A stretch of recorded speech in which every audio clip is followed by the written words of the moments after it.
जो संशोधन हमने किया है उसके लिए 15 साल से ज्यादा समय हमने अपने जिंदगी के दिए हैं। उस संशोधन में हमने ये पाया कि यह दवाई या यह फॉर्मुलेशन आपके जो मूलभूत मधुमेह को बनाता है या प्रमेह को प्रगत अवस्था में लेके जाता है, वो इसका जो मूल कारण है वो है स्वादुपिंड। एक तो स्वादुपिंड की बीटा कोशिकाओं से इंसुलिन की निर्मित नहीं होती है। अगर किसी कारण आपके शरीर में इंसुलिन पर्याप्त अवस्था में है भी तो वो उसका इस्तेमाल नहीं किया जाता शरीर से। उसको हम लोग रेजिस्टेंस कहते हैं। अब उस रेजिस्टेंस को ठीक करने के लिए सही मायने में काम करना जरूरी है। आज प्रगत वैद्यकीय शास्त्र जिसको हम एलोपैथ कहते हैं, यह क्या करता है कि आपके ब्लड शुगर जो बढ़ जाती है शरीर में, जिस मधुमेह का जो एक लक्षण है उसी को ट्रीट करते हैं। लेकिन लक्षण को ट्रीट करने से मूलतः जो व्याधि है वो ठीक नहीं होने वाली। जब तक आप उसके मूल तक नहीं जाते, उसका जो जिस वजह से आपकी ब्लड शुगर बढ़ रही है उसको ट्रीट नहीं करते, तब तक आप पूरी तरह इस व्याधि को कंट्रोल नहीं कर सकते, ठीक नहीं कर सकते। और यही काम हमने हमारे रिसर्च के द्वारा किया गया है। और आयुर्वेद जिसके बारे में हम कहते हैं, जिसके बारे में हम खोज कर रहे हैं, यह आयुर्वेद 5000 साल पुराना है। 1647 में मॉडर्न मेडिसिन को डायबिटीज मेलाइटस पता चला, यह संज्ञा अस्तित्व में आई। लेकिन उसके कई हजारों साल पहले आयुर्वेद के चरक संहिता और शुश्रुत संहिता में डायबिटीज के बारे में, मधुमेह के बारे में पूरी तरह सविस्तर वर्णन दिया गया है। लेकिन दुर्भाग्य है हमारे देश का कि हमारी ही अभिजात वैद्यक प्रणाली होने के बावजूद हम खुद उसको धीरे धीरे भूलते जा रहे हैं। मैं आपको यह आह्वान करता हूं कि भले ही शासन और प्रशासन इसके प्रति उदासीन हो, लेकिन आखिर में जान तो दोस्तों हमारी है।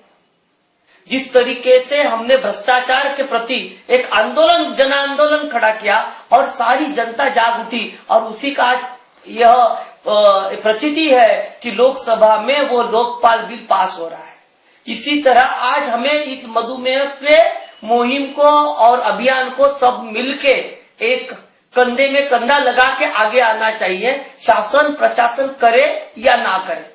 मैं चाहता हूं कि आपके हजारों लाखों करोड़ों कदम आगे बढ़ाते हुए इस मुहिम को आगे बढ़ाएं और हमारे साथ वो आइए और इस बीमारी को हम जड़ से मिटाने की कोशिश करें। और यह दवाई जो हमने पहले कैप्सूल के फॉर्मुलेशन में थी, लेकिन हमने सोचा कि अगर आम इंसान तक जाना है तो इसको ऐसे किसी फॉर्मुलेशन से जोड़ना चाहिए जो आम इंसान की रोजमर्रा जिंदगी का हिस्सा हो। और तब हमने पाया कि अगर इस आयुर्वेदिक फॉर्मुलेशन को हम एक चाय के रूप में लोगों के पास लेके जाए तो उसका एक्सेप्टेंस बढ़ जाए। यह चाय, मैं तो कहता हूं कि आप आपकी चाय बदलो, चाय आपको बदल देगी।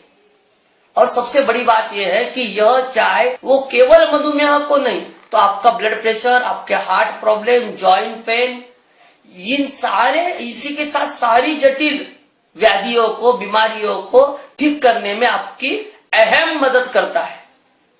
क्योंकि इसमें जो घटक है उसमें blood purifier, detoxification agent, blood purifiers है, एंटी ऑक्सीडेंट्स है, इम्यूनोमॉड्यूलेटर्स है, इस तरीके के घटक है जो आपको पूर्णतः स्वस्थ होने में मदद करता है। अगर आपके शरीर के हर कोशिकाओं तक जीवन रस पहुंच जाए, हर कोशिकाओं का जो जीज हो रहा है, जो डिजनरेशन हो रहा है, उसको रोक के उसका रिजुनेशन हो जाए, तो आपका शरीर इस तरीके से स्वस्थ खुद ब खुद हो जाएगा कि वो अपने किसी भी बीमारी को जड़ से हटा देगा। और यही भूमिका आयुर्वेद की है, और उसी आयुर्वेद की मूलतः भूमिका को हम आपके पास लिया है इस चाय के माध्यम से। मैं चाहता हूं दोस्तों कि यह एक अभियान है, यह एक मुहिम है, यह एक हमारा सबका दायित्व है। तो मैं आपको आह्वान करता हूं कि हर कोई अपने कैपेसिटी में जितना ज्यादा हो सके उस ज्यादा से ज्यादा तन मन और जरूर है कि धन से भी आप इस अभियान में जुड़े और सब लोग एक साथ होके आगे इस अभियान को बढ़ाए। आपको बहुत बहुत शुभकामनाएं देते हुए मेरे शब्दों को विराम देता हूं। धन्यवाद। जय हिंद।